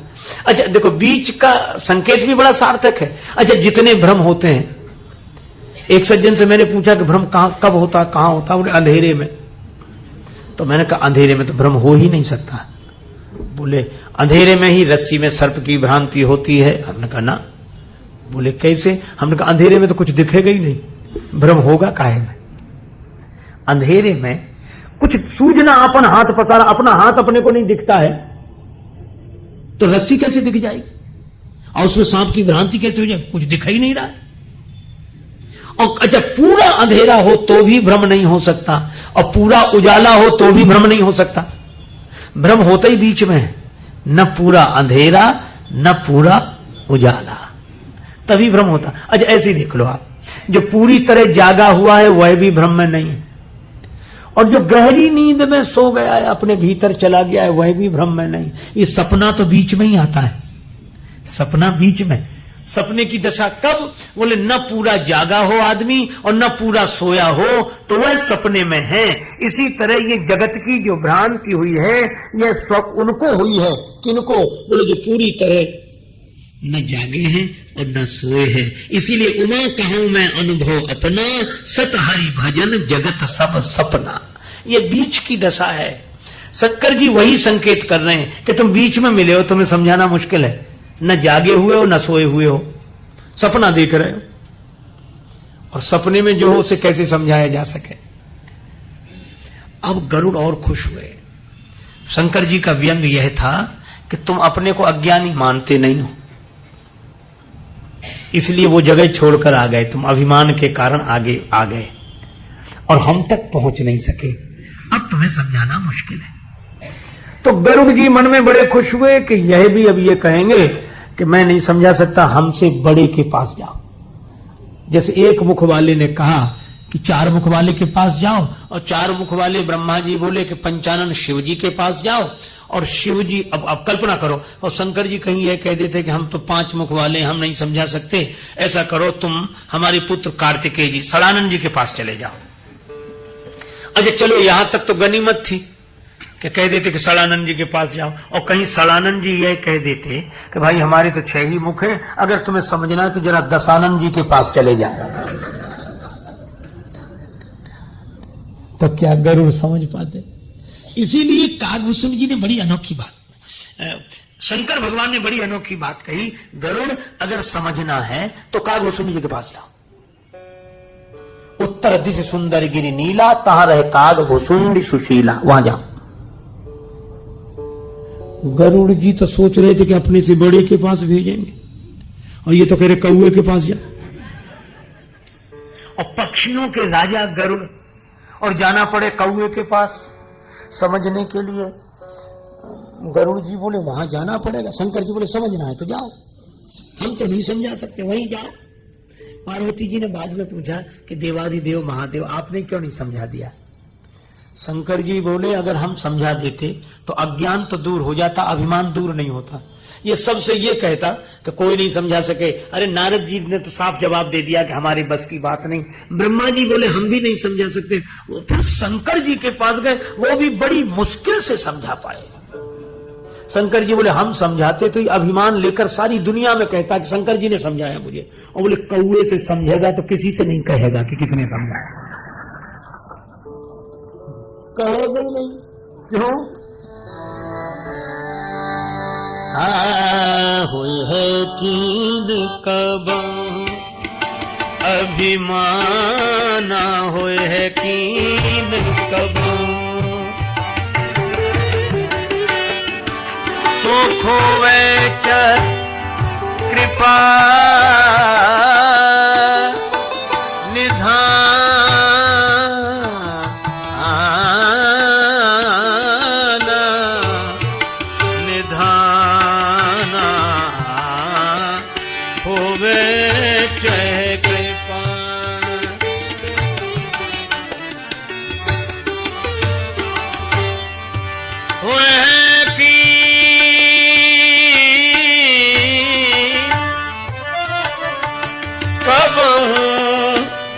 अभिमान सोई खोवे चह कृपा निधान, कीन कब अभिमान हुए है कीन कब, कीन कब, कीन कब। कभी अभिमान किया होगा, भगवान ये अभिमान दूर करना चाहते हैं। क्यों? ज्ञान लेने जाओ तो अभिमान लेकर। गुरुपद पंकज सेवा तीसर भगति अमान। गरुड़ वहीं भेजे गए गरुड़ जी। कागभूषण जी ने उठकर स्वागत किया। आज धन्य में धन्य अति यद्यपि सब विधिहीन, निज जन जान राम मोहि संत समागम दीन। भूषुंड जी बोले मुझे संदेह हो गया है। तुम निज मोह कही जो साईं, सो नहीं कछु आचरज गुसाई। कोई आश्चर्य की बात नहीं है। मोह न अंध कीन कही कही, अज्ञान है, आ ही जाता है, कोई ऐसी बात नहीं है। देखो अच्छा, अज्ञान कब से? अज्ञान कब से? अनादिकाल से। जब से समझ शुरू हुई तब से नासमझी शुरू हुई। अच्छा, नासमझी के लिए कहीं पढ़ने तो गए नहीं, समझदारी के लिए भले ही पढ़ना पड़े, नासमझी के लिए पढ़ने की क्या जरूरत है? वह तो साथ ही आई। एक आदमी बड़ा परेशान, बहुत परेशान। दूसरे ने पूछा क्यों परेशान हो? बोले मेरी पत्नी खो गई है, नहीं मिल रही है। साथी ने कहा कि नाम लिखाओ ताकि कुछ व्यवस्था की जा सके उसको खुजवाने की। अपना नाम बताओ, पत्नी का नाम बताओ। वो आदमी बोला मेरा नाम तो बेवकूफ है। चलो, तुम्हारी पत्नी का नाम? तो बोला फजीहत। तो उसने नाम तो नहीं लिखा और हाथ जोड़कर बोला छानते फिजूल यार आसमां जमी, और बेवकूफ अगर हो तो फजीहतों की क्या कमी। जहां जाओ जहां फजीहत होगी, ना समझ बेवकूफी तो साथ ही आई। तो ये ना समझी भी अनादिकाल से है, ये अविद्या भी अनादिकाल से है। जब से भगवान तब से ये। लेकिन एक बात है, अज्ञान अनादि तो है पर अज्ञान अनंत नहीं है। इसका अंत हो जाता है, पर ज्ञान अनादि है और अनंत है। ना समझी, आ ही जाती है। कागभूषण जी ने कहा अगर आ गई तो कोई खास बात नहीं है। नारद भव विरंचि सनकादि, जे मुनिनायक आनंद आत्मवादी, मोह न अंध कीन कही न मान मद। तो किसको मोह ने अंधा नहीं किया? इसलिए आप आश्चर्य मत करो। कागभूषण जी बोले मुझे कई बार हुआ, मुझे कई बार हुआ। और तब कागभूषण जी ने अपनी आत्मकथा सुनाई, और उस आत्मकथा में भगवान की भक्ति, भगवत मिलन, यह सब तो सुनाया। पर कागभूषण जी ने अपनी आत्मकथा में एक बात कही। जब पूछा ये कौए का शरीर कैसे मिला, अपने बारे में बताओ। तब कागभूषण जी ने कहा, कलिकाल का ऐसा भयावह समय जहां सदाचार का पालन करने वाले लोगों का अभाव हो गया। ते ही कल युग कौशलपुर जाए, जनमत भय शूद्रता पाए।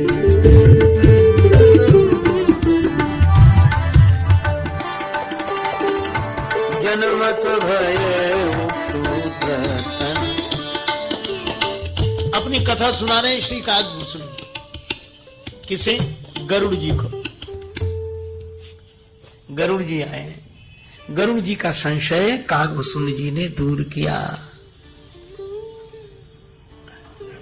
कागभूषण जी कहते हैं, गरुड़ जी, एक बार कलयुग में मेरा जन्म अयोध्या में हुआ। जदप रहे रघुपति रजधानी, राम जी की नगरी में था। क्या कहना उस नगरी का? सीताराम जी की प्यारी रजधानी लागे, रजधानी लागे, मोहे मीठो मीठो सरजू जी को पानी लागे। सीताराम जी की प्यारी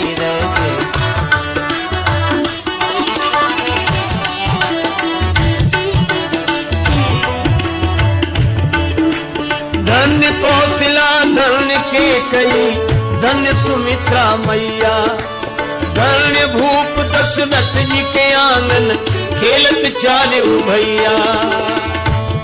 मीठी तोतली रसीली प्रभु बानी लागे, मोह मीठो मीठो सरजू जी को पानी लागे। सीताराम जी की प्यारी रजधानी लागे, रजधानी लागे, मोह मीठो मीठो सरजू जी को पानी लागे।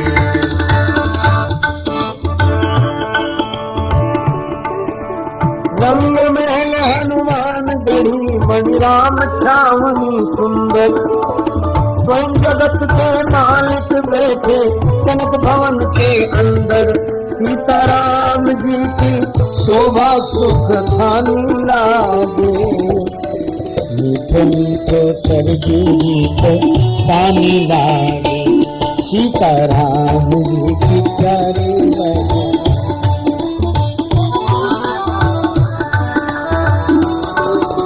मीठो मीठो सरजू जी को पानी लागे।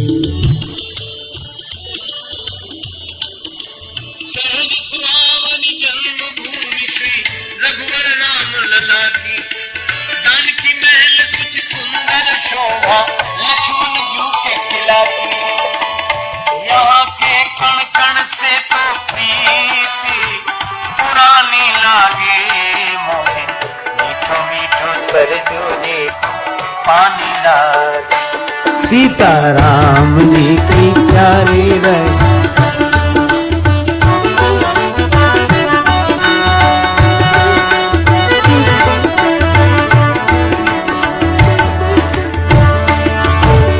जय सिया राम दंडवत भैया मधुरी बानी बोले, करे कीर्तन संत मगन मन गली गली में डोले।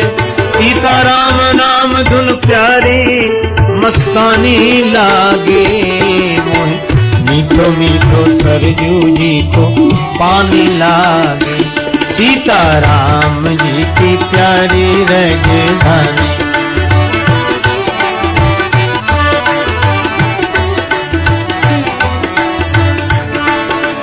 प्रभु पद प्रीति प्राप्त करते सब पीकर श्री हरि रस को। जन राजेश रहे नित निर्भय, फिकर कहो क्या उसको।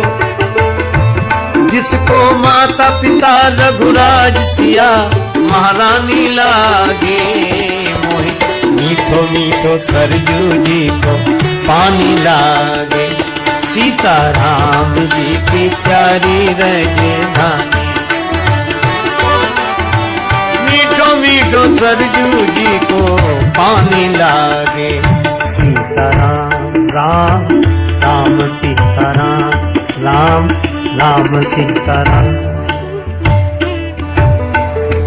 बंदो अवधपुरी अति पावनी। भगवान कहते हैं वैकुंठ से भी अधिक अयोध्या की महिमा है।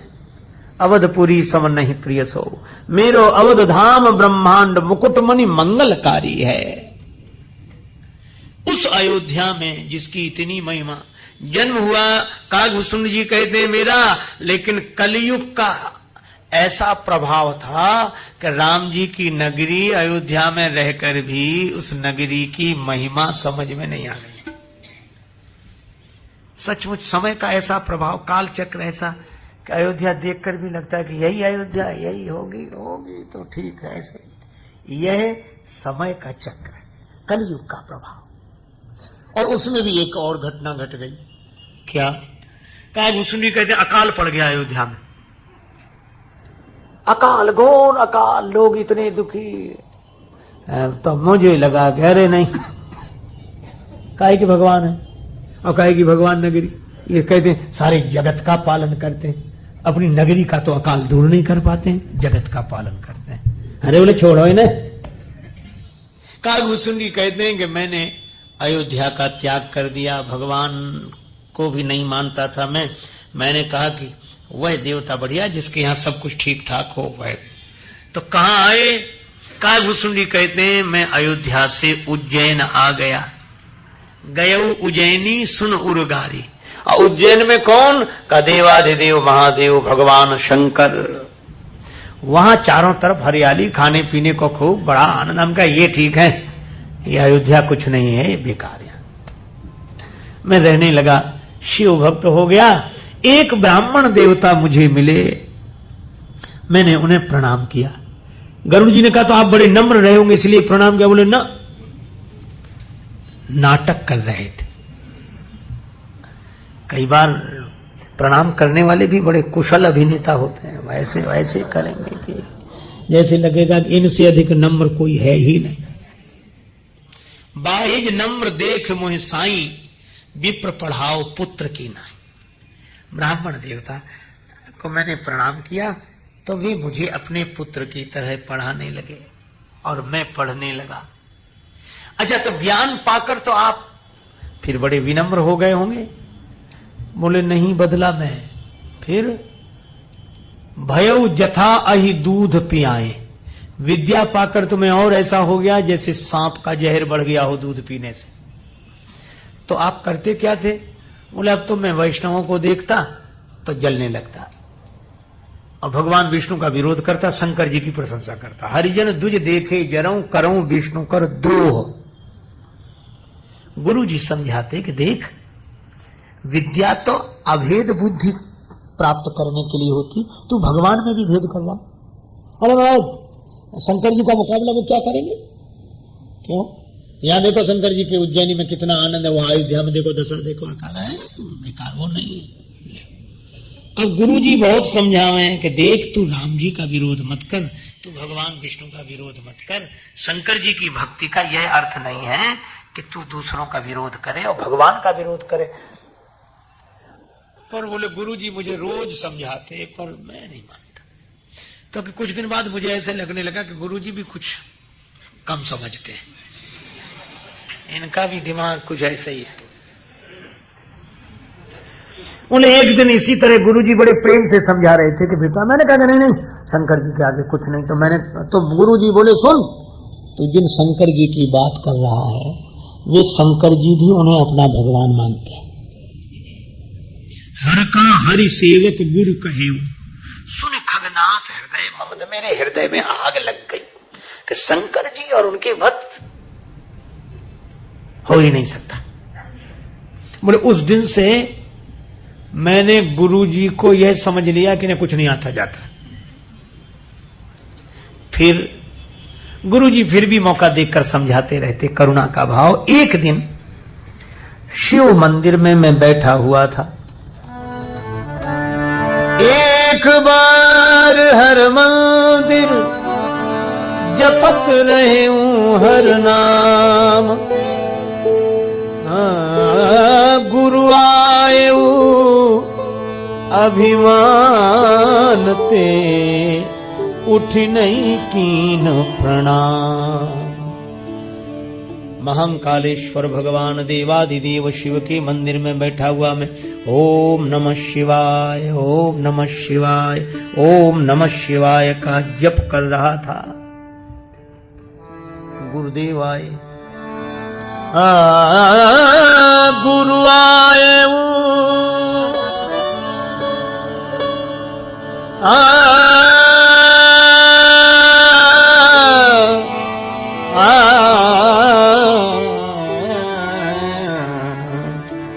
गुरुदेव आए, मैंने प्रणाम नहीं किया। गुरु जी ने कहा तो आप ध्यान में बैठे होंगे, जप कर रहे होंगे, तो अपने यहां यह परंपरा मन ही मन प्रणाम कर लिया होगा। गरुड़ जी बोले ऐसा किया होगा आपने? कागभूषण जी बोले कि सही बात बताएं क्या? मैंने देखा कि गुरु जी आ रहे हैं, तो पहले तो मैं आंख खोले हुए था और देखा गुरु जी आ रहे हैं, उठकर प्रणाम करना पड़ेगा, तो आंख बंद कर लिया।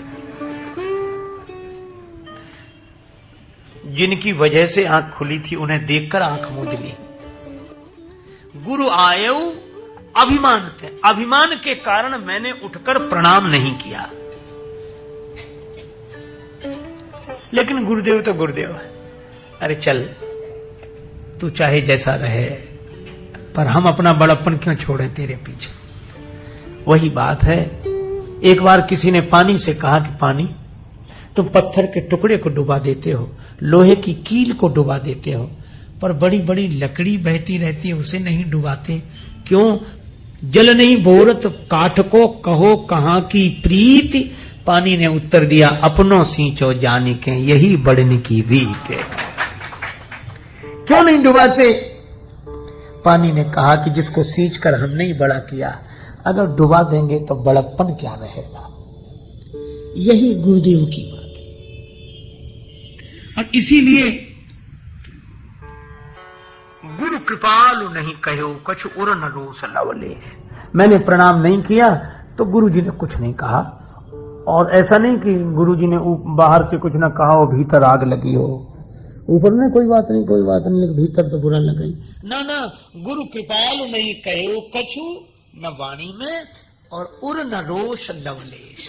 हृदय में कोई क्रोध नहीं कि चलो रोज करता है, नहीं किया कोई बात नहीं। गुरु कृपालु नहीं कहो कछु उर न रोष लवलेश, पर अति अघ गुरु अवमान ना सह नहीं सके महेश। यह केवल अघ नहीं है, केवल पाप नहीं है गुरुदेव का अपमान करना, अति अघ, अत्यंत अघ है, सबसे बड़ा पाप। और इतना पाप कि शंकर जी से सहन नहीं हुआ।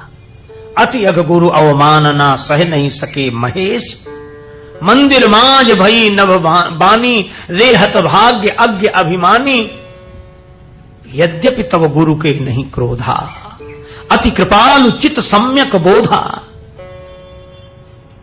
तुम्हारे गुरुदेव को क्रोध नहीं, बड़े कृपालु हैं, उनके चित्त में सम्यक प्रकार से बोध है, पर तू बैठ रहे से अजगरी वो पापी। जो नहीं दंड करऊं खल तोरा, भ्रष्ट हो श्रुति मार्ग मोरा। अगर दंड नहीं दूंगा तो परंपरा नष्ट हो जाएगी। शाप देता हूं तो सांप बन, 1000 जन्म तुझे सांप के मिले। कागभूषण कहते मैं क्या करता रह गया। मैं सोच रहा था कि भगवान से हमारी डायरेक्ट अप्रोच है, गुरु जी की जरूरत क्या। पर भगवान भी नाराज हो गए। शंकर भगवान जगत गुरु हैं, तुम त्रिभुवन गुरु वेद बखाना। गुरु का अपमान हुआ तो जगत गुरु नाराज हो गए, शंकर भगवान नाराज हो गए। होगा ही ऐसा, इसीलिए क्यों नहीं प्रणाम किया था? गुरु आयो अभिमान बस, उठ नहीं कीन प्रणाम। और भगवान कहते हैं गुरुपद पंकज सेवा तीसरी भगति अमान। अभिमान नहीं